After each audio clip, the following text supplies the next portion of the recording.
AZCO Corp designed and manufactured a modular rotary crush-cut assembly to precisely cut pieces of laminated media with spacer ink and spacer glue from a roll form. The unit has a maximum cutting width of 250 millimeters, 9.8 inches, and a cutting rate of up to 1,000 cuts per minute.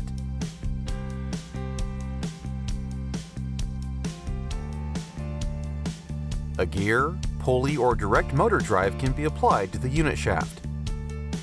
Optional air duct housing allows for installation of vacuum system for removal of particulate. Crush cut blades make 3 cuts per revolution and are ideal for cutting thin materials. Knife assembly requires low maintenance to operate.